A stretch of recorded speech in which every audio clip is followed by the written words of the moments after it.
तो बच्चों, आज मैं एक न्यायप्रिय राजा की कहानी सुनाती हूँ। एक राजा था जो सच्चा और बुद्धिमान था। उसकी एक रानी भी थी, वो हमेशा राजा के साथ रहती थी। एक दिन राजा रानी को बोल रहे थे, हे रानी, मेरे प्रजा सब सुखी है या नहीं, मुझे समझ में नहीं आता।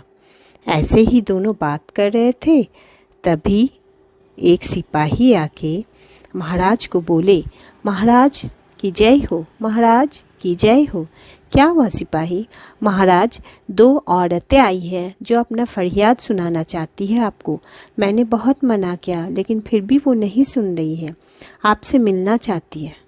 ठीक है सिपाही, कोई बात नहीं, चलो हम मिलते। प्रजा का फरियाद सुनना तो मेरा कर्तव्य है। रानी बोली, महाराज मैं भी जाऊंगी। हाँ, चलो रानी, देखते हैं क्या फरियाद लाई है। बोलिए, आप लोगों की क्या फरियाद है? महाराज, मैं लता और ये माला है। लता, मैं अपने बच्चे के लिए लड़ रही हूँ महाराज। माला मेरे बच्चे को छीनना चाहती है। माला बोली, नहीं महाराज, मेरा बच्चा है, ये छीनना चाहती है। नहीं महाराज, ये मेरा बच्चा है, ये छीनना चाहती है। तभी रानी बोली, अरे ये तो अजीब बात है, एक बच्चा और 2 माँ, ये कैसे हो सकता है? आप लोग ठीक तो हैं? हाँ महारानी, मैं ठीक हूँ, ये माला मेरे बच्चे को छीनना चाहती है। फिर महाराज कुछ सोच कर बोले, ठीक है, आप लोगों की बात मैंने सुन ली है, आप लोग कल मेरी सभा में आइए। हाँ, बच्चे को साथ लेके आइएगा, कल मैं आप लोगों की सुनवाई करूँगा। फिर शाम को राजा और रानी बगीचा में टहलने गए। राजा बहुत चिंतित थे। राजा ने रानी से कहा, रानी, मुझे समझ में नहीं आ रहा है कौन सही है और कौन गलत है। एक बच्चा और 2 माँ, एक सही है एक झूठी है, लेकिन मैं इसे समझूं कैसे? रानी बोली, हाँ महाराज, ये तो अजीब बात है, कुछ तो दाल में काला है ही। एक सही है और एक झूठी है, लेकिन इसे पकड़ना बहुत मुश्किल है। महाराजा बोले, हाँ चलो देखता हूँ। और महाराजा अपने मन में सोचने लगे, कुछ तो दाल में काला है, एक झूठी है एक सच्ची है, लेकिन मैं इसे पकड़ूं कैसे? ठीक है, मैं देखता हूँ सही क्या है। और महाराज सोचने लगे कि क्या करूं। राजा ये सोच ही रहे थे कि महारानी तभी बोली, महाराज, उस माँ पे क्या बीतती होगी जो अपने बच्चे को छोड़ के आई है, जो अपने बच्चे के लिए तड़प रही है। एक गलत है एक सही है, मगर कौन सही है ये तो पकड़ना मुश्किल है। तभी महाराज के दिमाग में एक तरकीब आया। बोला, महारानी, आपने तो बहुत ही अच्छी बात कही है। ठीक है, मैं सोचता हूँ क्या करूँ, मैं कल सभा में देखूँगा क्या करता हूँ। ये सोचकर महारानी और महाराज चले गए घर। दूसरे दिन सुबह दोनों औरत और महाराज सभा में उपस्थित हुए। महाराज की जय हो, महाराज की जय हो महाराज। हाँ बोलिए, आप लोगों की क्या फरियाद थी?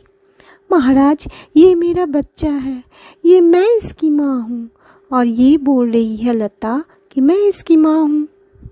अच्छा, इसी बच्चे के लिए आप लोग झगड़ रही हैं? ठीक है, इस बच्चे का ही मैं कुछ करता हूँ। मैं आप लोगों को चेतावनी देता हूँ, अगर आप लोग ऐसे झगड़ा कीजिएगा तो मैं इस बच्चे का 2 टुकड़े कर दूंगा। ये सुन के ही माला बेहोश होने लगी। महाराज, नहीं महाराज, नहीं महाराज, और वो बार बार बेहोश हो जाती। महाराज बोले, आप दोनों के झगड़े का एक ही उपाय है, बच्चे को 2 टुकड़े कर देता हूँ, एक टुकड़े माला रखिए, एक टुकड़े लता रखिए। माला ये सुन के बहुत ही आश्चर्य हो गई। बोली, नहीं महाराज, ऐसा मत कीजिए। नहीं, ऐसा ही करना पड़ेगा, आप दोनों का झगड़ा ये बच्चे लेकर है, मैं इसका 2 टुकड़ा कर देता हूँ, दोनों खुश रहिएगा, दोनों को अपना अपना बच्चा मिल जाएगा, आप लोग खुश हो जाइएगा। चलिए, अपना बच्चा मेरे पास रखिए और आप लोग कल सुनवाई के लिए आइए।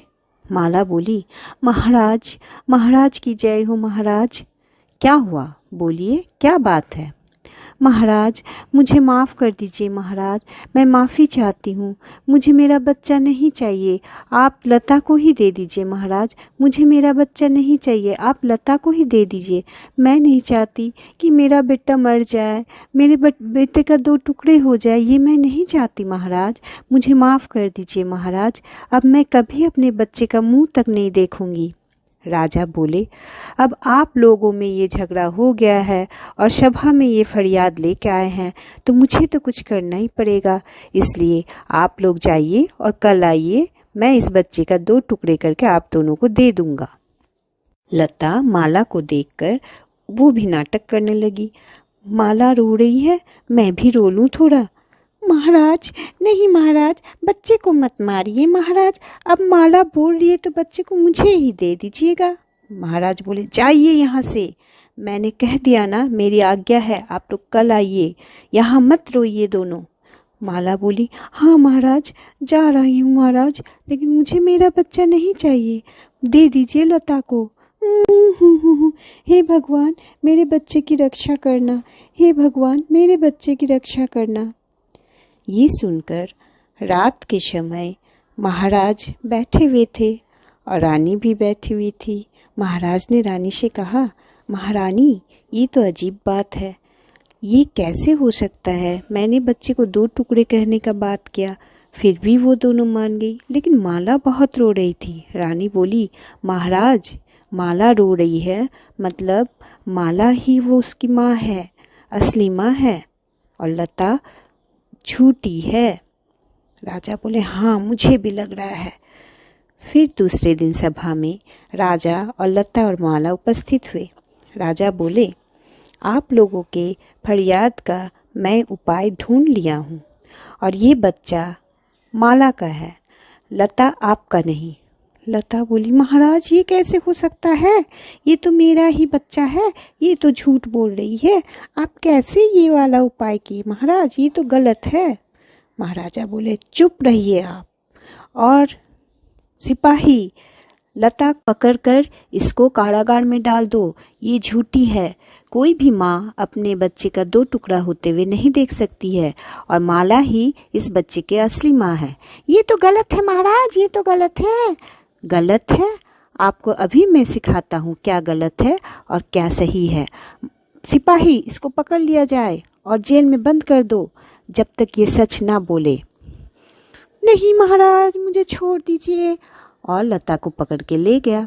माला यहाँ बहुत खुश हो गई, महाराज की जय हो, महाराज की जय हो, महाराज महाराज की जय हो। कोई बात नहीं, ये आपका बच्चा है, आप ले जाइए, आप ही इसकी सच्ची माता हैं, लेकिन बच्चे का ख्याल रखिएगा। हाँ महाराज ख्याल रखूंगा। महाराज महारानी को बोले, महारानी आज मैं आपके सहयोग से इस कहानी का अंत बहुत ही न्यायपूर्वक किया, मुझे बहुत खुशी हुई कि माला ही उसकी सच्ची माँ है, क्योंकि कोई भी माँ अपने बच्चे को मरते हुए नहीं देख सकती है, और लता ये चाहती थी कि उसका बच्चा मर जाए, उस पर कोई भी प्रभाव नहीं था, इसलिए माँ महाराज आपकी जय हो,